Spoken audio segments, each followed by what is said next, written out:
Lorsque le corps a été ouvert, les yeux étaient là déjà sortis de leurs orbites. De la mousse verte, humide et épaisse s'écoulait lentement, enveloppant le visage et les joues, comme pour cacher les restes de la honte. L'un des chirurgiens a ensuite déclaré dans son rapport « La sclère s'est décomposée en une substance visqueuse, mais sous celle-ci, nous avons découvert une masse ressemblant à une éponge de marée. Nous pensons qu'elle a remplacé une partie du tissu cérébral. » 6 semaines auparavant, le grand archevêque Hugo gisait dans ses appartements, incapable de dormir. Il refusait de s'alimenter, évitait les regards et ne parlait qu'à son psautier. Les lampes n'étaient pas éteintes dans ses appartements, l'obscurité s'épaississait, les murs étaient humides de condensation et les domestiques se plaignaient d'un grondement provenant du sol. Le célérier en chef quitta son poste, déclarant sous serment avoir vu l'archevêque lui-même avaler de la terre enduite d'huile provenant du cercueil du prophète. Au début, la maladie semblait bénigne, faiblesse, diarrhée, insomnie. Mais dès la 3e semaine, Hugo commença à saigner des oreilles, il perdait l'usage de la parole et le sens du temps. Ses yeux devinrent vitreux et sa peau se couvrit de taches ressemblant à des traces de lichen. Les médecins ont essayé de brûler les plaies, mais celles-ci suintaient un liquide vert qui dégageait une odeur de mousse et d'encens d'église. L'un des assistants médicaux, qui a assisté à la procédure, a écrit plus tard « J'ai touché sa jambe, et la peau s'est détachée sous mes doigts comme du chou bouilli. » Quand on lui demanda pourquoi il mangeait la terre du Saint-Sépulcre, il murmura « Elle contient du sang et de la chair. Si je la deviens, le Seigneur oubliera que je meurs. » Cette phrase fut inscrite dans les chroniques du monastère avec la mention « Les paroles d'un fou ou d'un saint, seul le dernier jour le dira. » À la 4e semaine, on le portait à l'autel tous les jours, même la nuit. Il était allongé sur une planche, enveloppé dans un tissu, la bouche remplie de mousse et de morceaux de terre sacrée.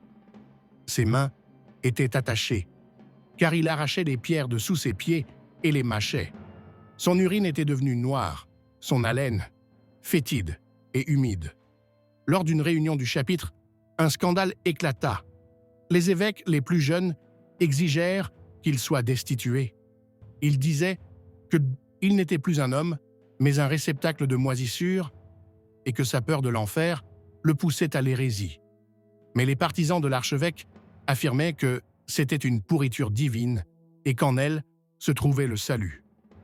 Le lendemain, 2 évêques disparurent. Leurs corps furent retrouvés dans le jardin, l'un pendu à une vigne, l'autre étranglé avec la chaîne d'un encensoir. Selon les informateurs, Hugo interdit aux médecins de Rome d'entrer, il refusait les onguents et insistait pour qu'on lui frotte la peau avec les cendres d'icônes brûlées. Sa dernière confession dura 5 heures. Il toussait sans arrêt, crachait des caillots de pus et essayait de se lever pour manger à nouveau la terre de la tombe, rapportée de Jérusalem. Les serviteurs le retenaient, mais il s'agrippait avec ses dents au poignet de l'un d'eux. Il en arracha un morceau et l'avala. D'après les souvenirs de son assistant, consignés dans le traité des morts célèbres, à la 5e semaine, Hugo était immobile, mais la mousse continuait de pousser. Sa poitrine était couverte de spores. À chaque inspiration, l'air s'échappait dans un sifflement, comme dans un tuyau creux. L'autopsie révéla qu'une partie de ses poumons était pourrie et s'était déposée dans ses bronches. Ses reins avaient cessé de fonctionner, son corps était enflé, son ventre gonflé et son lit était trempé d'un liquide répugnant. 3 jours avant sa mort, il priait sans parole, émettant seulement des gémissements gutturaux. Les témoins ont écrit « On aurait dit qu'il parlait à la mousse. » À la nuit, la température a baissé, mais du sang vert s'est mis à couler de son nez. Quand il est mort, personne n'a crié. Personne n'a prié. L'un des moines a ensuite écrit « Nous avons pensé qu'il était devenu une partie de la terre qu'il avait mangé. Les porteurs ont refusé d'entrer. Son corps fut alors sorti dans un sac. Sa peau dégageait une odeur de moisi, ses blessures grouillées de larves et de l'herbe sortaient de sa bouche. L'enterrement eut lieu en secret. Au matin, des émeutes éclatèrent dans la ville. Quelqu'un avait répandu la rumeur que l'archevêque était ressuscité et que son souffle empoisonnait l'air.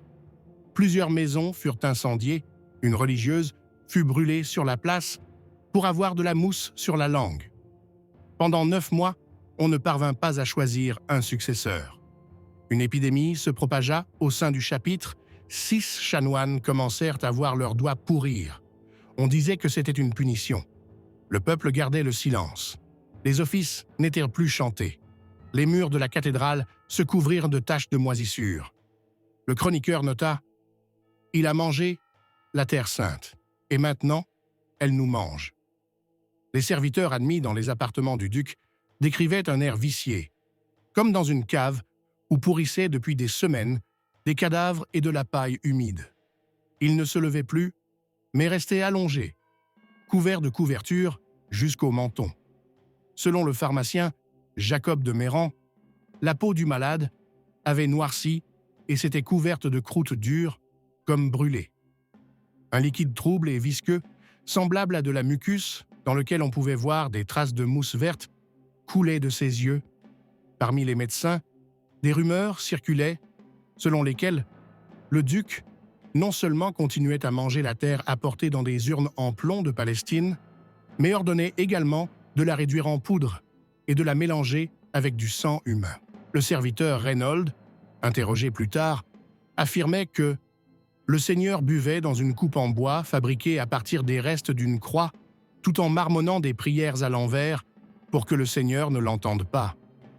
Cependant, ces paroles ont été jugées manifestement impies et consignées dans les rapports uniquement à titre officieux. L'accès au corps était restreint.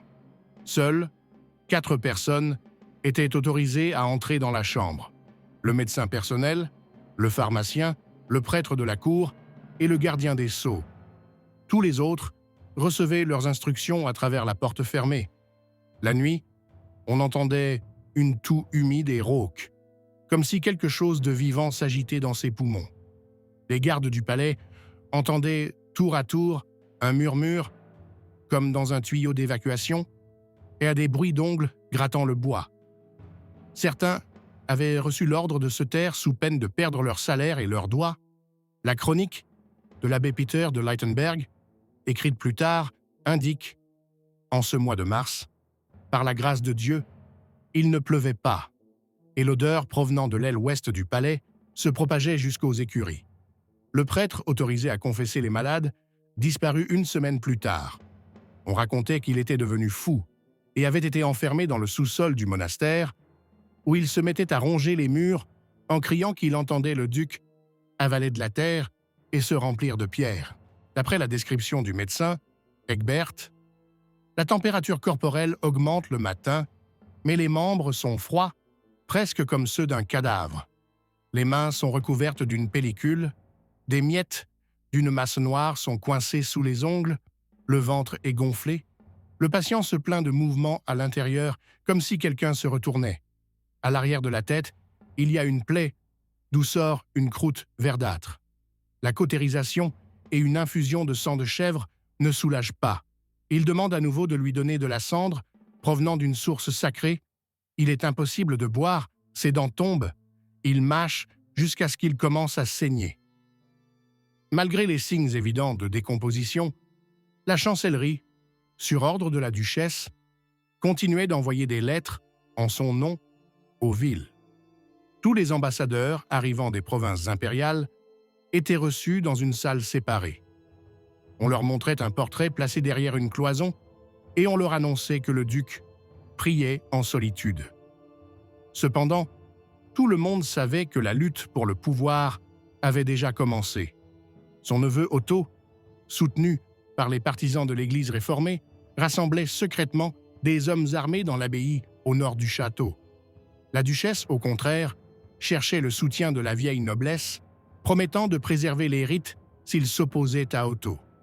Pendant ce temps, des moines errants, silencieux, vêtus de capuches noires et le visage caché par des bandages, envahirent le château. Personne ne savait qui les avait laissés entrer, mais ils commencèrent à célébrer des rites dans la cave où l'on conduisait autrefois les taureaux destinés au sacrifice. La même semaine, le corps du duc commença à dégager une odeur insupportable. Les gardes se relayaient toutes les 2 heures. Beaucoup souffraient de maux de tête et d'éruptions cutanées. On fit brûler dans les couloirs des encensoirs remplis de résine noire, mais selon le valet de chambre, cela ne fit qu'empirer l'odeur et la fumée était aussi épaisse que dans une mine de charbon. L'un des greffiers, envoyé chercher des documents, s'est ensuite évanoui dans les archives et est mort 2 jours plus tard. Le médecin a inscrit la cause du décès, asphyxie due à des émanations putrides. Le duc a commencé à avoir des crises. Il se levait brusquement de son lit, essayait de lécher les murs et criait des noms d'inconnus. Il appelait les morts. Il maudit 2 fois son père, puis une fois le Seigneur lui-même. Le prêtre de la cour quitta les lieux, sans avoir fini de lui donner l'absolution, en disant « Je ne peux pas parler à quelqu'un qui parle déjà depuis sa tombe ». Selon les informations provenant du monastère de la cour, le fossoyeur reçut cette même nuit l'ordre de creuser une fosse dans le jardin intérieur sous le clocher du monastère. La terre refusait de céder à l'appel comme si elle était devenue plus dense. L'un des ouvriers, nommé Luther, jeta sa pelle et s'enfuit en répétant « Je ne creuse pas la terre sacrée pour un maudit, pour qu'il ne s'enfuit pas ». À la fin de la semaine, un liquide vert commença à s'écouler de la blessure à l'arrière de la tête. Le médecin tenta de la nettoyer avec une décoction de Tanésie, mais la peau autour noircit rapidement. Une vapeur putride s'échappait de sa bouche. Il ne pouvait pas parler, mais continuait à mâcher un morceau de drap, ses propres lèvres, la terre qui s'effritait sous ses ongles. Selon la rumeur, il aurait un jour attrapé un pigeon qui s'était égaré dans ses appartements et lui aurait planté ses dents dans le cou. Quand on entra, il ne restait sur le sol que des plumes et des lambeaux de peau. Ni sang, ni os.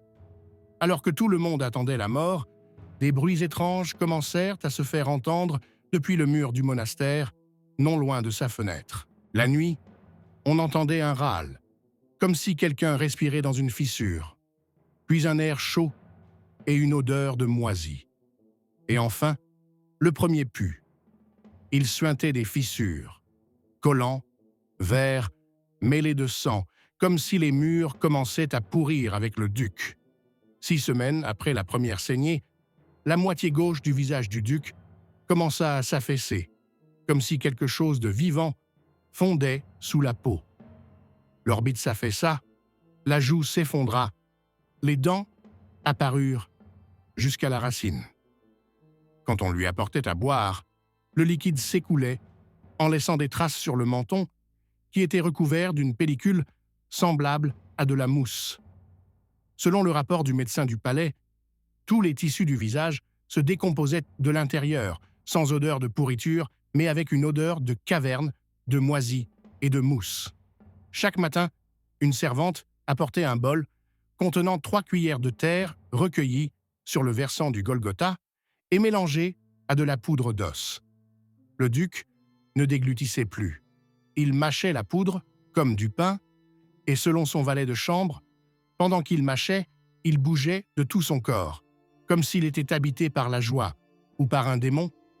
À cette époque, l'accès aux appartements était strictement interdit, même aux gardes les plus gradés. 4 moines de l'ordre de Westphalie arrivèrent au château. On leur refusa l'entrée par la porte principale, mais la duchesse ordonna qu'on les fasse entrer par un escalier secret.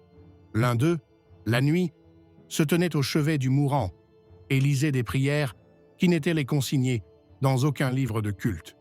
Les prêtres de la cathédrale envoyèrent une protestation, indiquant que des rites sorciers étaient pratiqués dans le château, au nom desquels le corps impur du duc était maintenue en vie. Le rapport du pharmacien indique « Le 3e jour, à l'heure du coq, j'ai observé moi-même.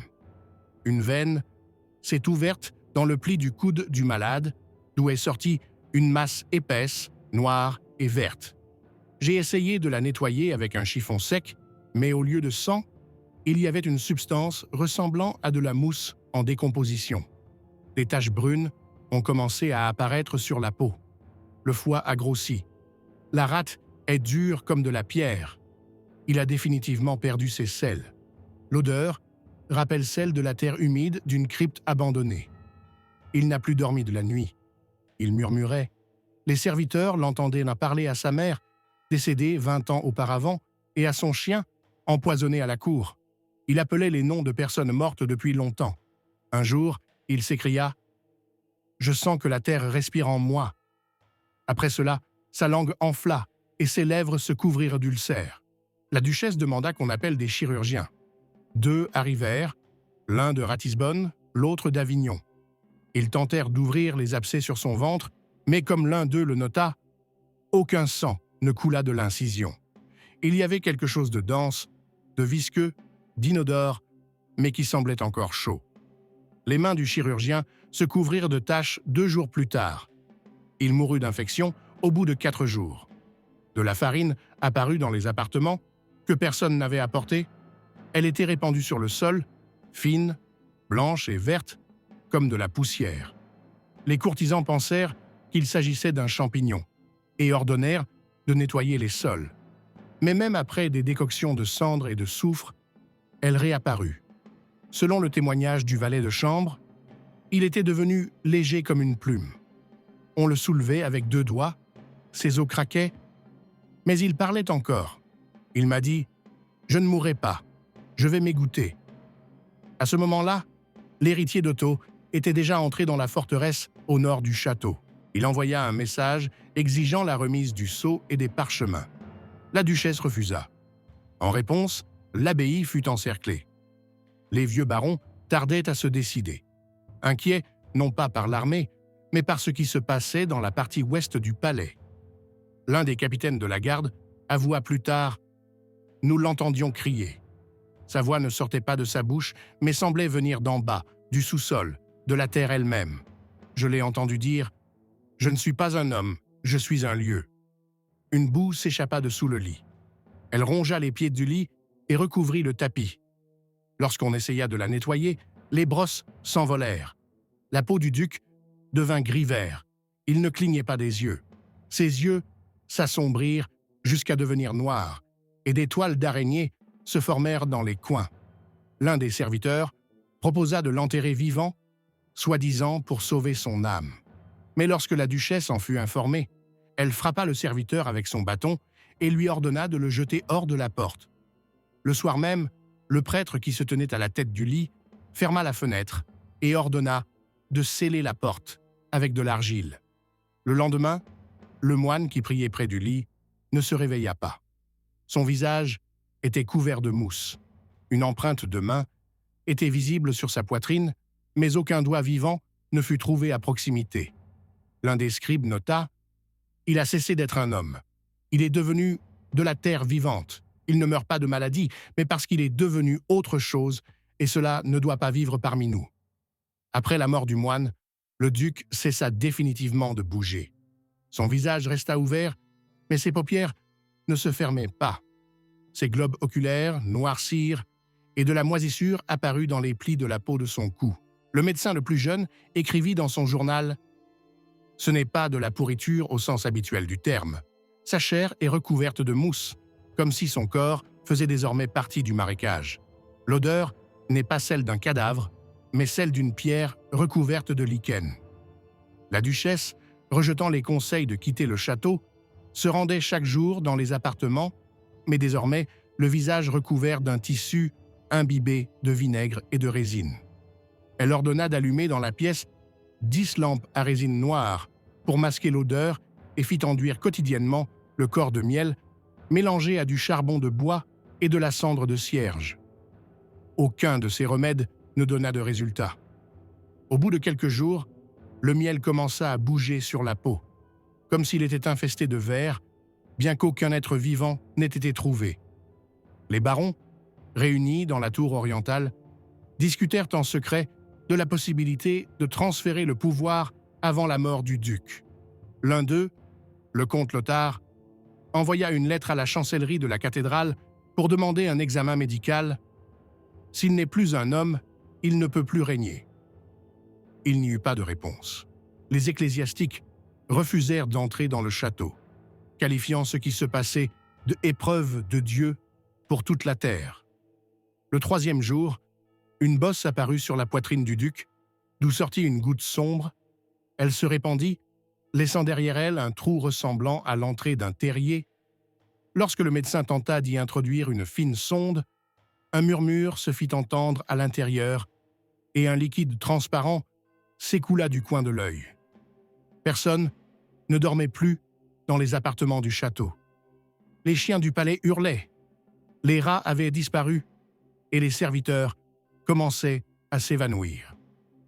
L'un des gardes se mit à saigner du nez, le sang coagulant en caillots verts. La duchesse ordonna de brûler toute la paille de la chambre et d'en rajouter de la fraîche, mais au bout d'une journée, elle était déjà recouverte de mousse. Le valet de chambre nota « On a l'impression que le sol respire. C'est comme s'il était vivant, et le corps de monsieur s'est soudé à lui. » Les chirurgiens de Salzbourg, arrivés pour examiner le corps, refusèrent de le toucher, invoquant l'état anormal des tissus et la possibilité d'une transformation blasphématoire. L'un d'eux, en quittant le château, s'écria « Il ne meurt pas. Il devient une partie de ce qui est caché sous le monde. » Entre-temps, les troupes de l'héritier d'Otto arrivèrent aux portes sud. Il annonça que son père n'était plus au pouvoir et exigea que le sceau du duc lui soit remis. Lorsque le messager entra dans la salle, où le corps était exposé, il fit demi-tour et repartit aussitôt. Selon des témoins oculaires, il n'a pas dit un mot et est mort 2 jours plus tard d'un arrêt respiratoire soudain. Le rapport du greffier en chef indique « Tous ceux qui s'approchèrent du corps commençaient à sentir un froid dans le dos, puis entendaient, comme des bruits de pas qui n'étaient pas les leurs, marchant au même rythme. Certains serviteurs ont avoué avoir entendu des mots dans la chambre, mais pas des mots humains. Ils n'avaient aucun sens, seulement un rythme. Sur ordre de la duchesse, on a tenté de recouvrir le corps d'un drap, mais le tissu ne tenait pas, il glissait, comme repoussé par la chair elle-même. On apporta alors un sarcophage en fer, commandé de son vivant. On l'enveloppa de plomb, on le scella avec des soudures d'étain et de sucre. Cependant, dès le lendemain, le métal était recouvert d'une fine couche de boue et les gonds grinçaient. Le duc mourut, ou, comme l'écrivit son confesseur, cessa d'apparaître parmi les vivants. 41 jours après l'apparition des premiers symptômes. Mais le corps ne refroidit pas. Au contraire, il palpitait de l'intérieur. Selon 2 témoins, la cage thoracique se soulevait 1 fois par jour, comme pour inspirer. Personne n'osait enterrer le duc. Le cercueil, contenant son corps, était exposé dans la chapelle. Le 5e jour, des gouttes d'humidité grise apparurent à la surface. Une odeur de tourbe s'échappa de l'espace entre les planches et une forme ressemblant à une empreinte de mousse forestière se dessina sur le sol. Les serviteurs ont commencé à prier, non pas pour le repos de son âme, mais pour que la terre l'accueille. Les prêtres, réunis dans une tour isolée, ont secrètement envoyé une note à Rome. Ils demandaient que le corps soit déclaré irrécupérable et proposaient de le jeter dans un lac souterrain. La réponse ne vint pas. 8 jours plus tard, les murs des appartements se fissurèrent, des veines sombres les parcoururent et de l'eau commença à couler du plafond. On y découvrit des spores d'une plante inconnue, le sol sous les murs devint humide, les caves à vin se couvrirent de moisissures. La duchesse entra une dernière fois dans la salle, regarda le cercueil et dit « S'il voulait devenir terre, qu'il le devienne ».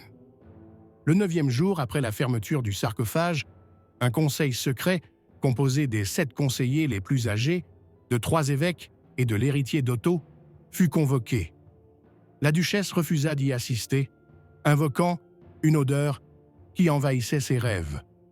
Le conseil décida de transporter le corps dans une ancienne chapelle située à l'extérieur du château, dans un lieu où étaient autrefois enterrés les hérétiques et les pestiférés. Cependant, personne n'osait toucher le sarcophage.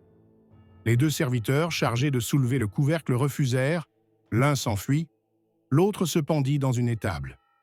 Le lendemain, on fit venir de la prison de Stormberg 3 condamnés à la prison galère pour meurtre.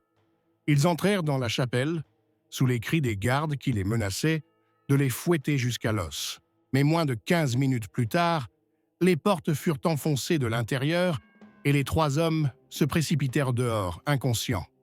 L'un se tordait de convulsions, le deuxième vomissait un liquide vert. Le troisième criait qu'il avait vu de la mousse respirer et chanter, s'écouler des fissures du sarcophage. Ils furent tous tués en secret par la suite, sur ordre de l'évêque, afin que la parole contagieuse ne se répande pas. Le 10e jour, la duchesse disparut. Les gardes affirmèrent qu'elle était sortie pieds nus pendant la nuit, avec une torche, et qu'elle était descendue dans les souterrains. On ne la retrouva ni dans les cryptes, ni dans les réservoirs d'eau. Ce n'est qu'au bout d'une journée que l'on retrouva ses chaussures, trempées et couvertes de traces de mousse, près du mur ouest du château. Le lendemain matin, de l'eau commença à suinter de la maçonnerie. On se mit à parler de malédiction. Les prêtres locaux refusèrent de célébrer la messe dans la chapelle. L'un d'eux partit pour Mayence, où il mourut en laissant une courte note. « J'ai été proche de ce qui ne devrait pas vivre. » La nuit, on entendait des gouttes tomber dans le château, comme si l'humidité des marais s'écoulait des fissures du plafond. Les vieilles tapisseries étaient humides et délabrées. Le vin dans les caves avait tourné. L'un des cuisiniers qui fréquentait la chapelle avait les dents pourries et mourut peu après, les yeux remplis d'un liquide vert foncé. Cela fut consigné dans le registre des décès à la cour, comme décomposition naturelle de la tête. Le conseil se réunit à nouveau, cette fois au complet. Il fut décidé d'expulser tous les serviteurs du château et de ne laisser que les gardes armés. La nourriture fut apportée dans des pots en argile scellés. Toute nourriture laissée à proximité du sarcophage était recouverte d'une couche grise. Le 13e jour, le silence s'installa. Personne n'osait plus entrer dans la chapelle. Les murs commençaient à s'écailler. Le plâtre tombait par morceaux. Le cercueil était toujours à l'intérieur et, selon les rumeurs, on entendait la nuit une faible respiration, comme si quelqu'un respirait la terre. Sous la pression politique, l'héritier d'Otto fut contraint de publier un décret annonçant la mort du duc. Le corps fut officiellement déclaré enterré. Cependant, il n'y eut pas de véritable inhumation. Les chroniqueurs de la cour consignèrent dans leurs chroniques que le corps était passé dans un état inaccessible au monde et retourné à la terre comme il le souhaitait. Les moines refusèrent de célébrer une messe de funérailles. L'un d'eux, frère Jacob, fut retrouvé mort à l'entrée de la chapelle, un morceau de mousse dans la gorge. Le coup d'état politique eut lieu une semaine plus tard. La vieille noblesse, craignant la malédiction, quitta la capitale. Les pillages commencèrent, une partie de la population s'enfuit, considérant le château comme un lieu où le démon s'était installé. Les villages voisins se vidèrent, les marchés se turent.